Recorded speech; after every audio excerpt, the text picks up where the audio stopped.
Mr. Whitaker, thank you for being here. I have a very brief statement first before I have some questions.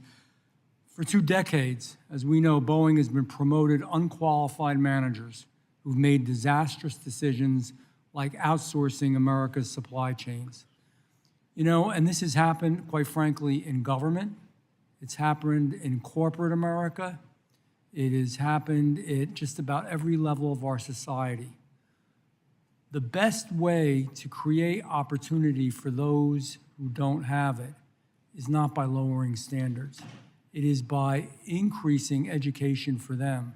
It is by increasing focus. It is by increasing energy and meritocracy. And I hope as we go forward, because Boeing is a very physical sign of what has happened, and it's a bigger issue than just even Boeing. It's something that is running through our country right now, and it's serious. And if we want to be number one in the world, which is my goal always for the United States of America, we need to change the way we're going about business. We need to help people to give them opportunity, but they need to be able to rise to the occasion, and we need to help them to do that, not to lower the standards, not to put people in jobs in which they're not qualified. You know, in July, so that's my statement. In July, I sent you a letter on the FAA reauthorization. As you know, we heard from your office actually this morning, which I now submit for the record. This letter includes an invitation for you to come. Thank you. Thank you, Chairman. This letter includes an invitation for you to come to South Jersey and meet with many of our aviation stakeholders. Can you confirm, and I know that you did this morning, that you have received the letter and the invitation? Look forward to it. Thank you. Thank you. Me too. Me too. It'll be good to have you in South Jersey. I've received several questions about the FAA reauth and the Technical Center, and I provided this to your team. We tried to provide you in advance, not to blindside you, out of respect for you and out of respect for the issues.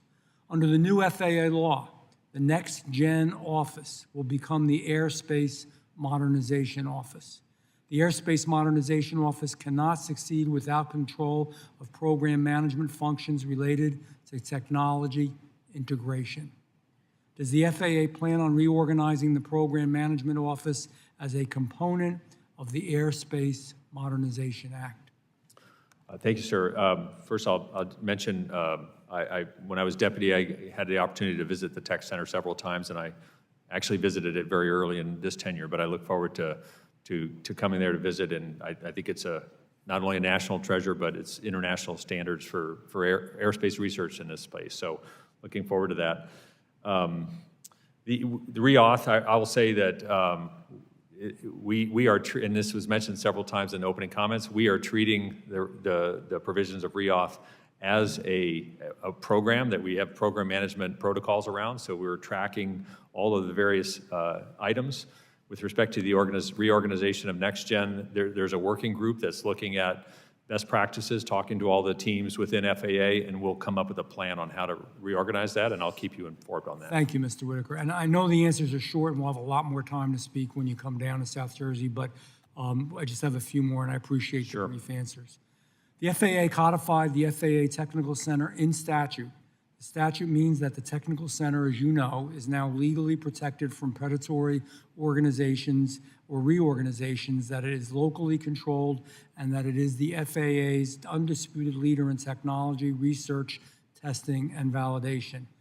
And again, quick answer, can you assure me that attempts to dismantle the Tech Center are finally over, and that going forward, the center will be provided the necessary programs, resources, and authority to execute this new and important mission? I can assure you I agree with those provisions and will uphold that. Yes, sir.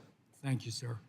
Congress is preparing historic infrastructure investments for the Tech Center, but we must invest more into programs such as the Emerging Technologies Accelerator, which you're familiar with.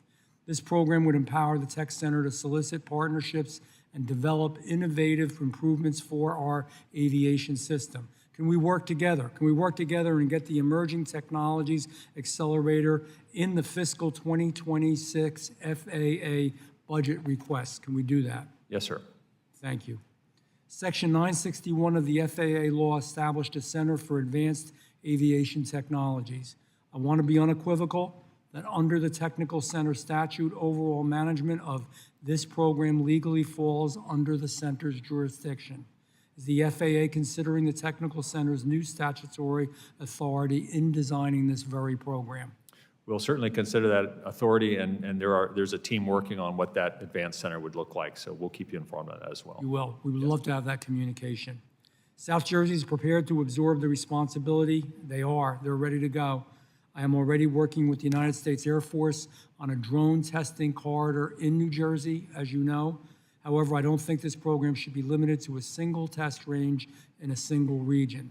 Is the FAA amenable to a program with multiple national test ranges that are programmatically managed out of the FAA Tech Center? My last question. Administrator, if you could be brief, and if you'd like to follow up in writing. I'm sorry. Brief answer, and then we're done.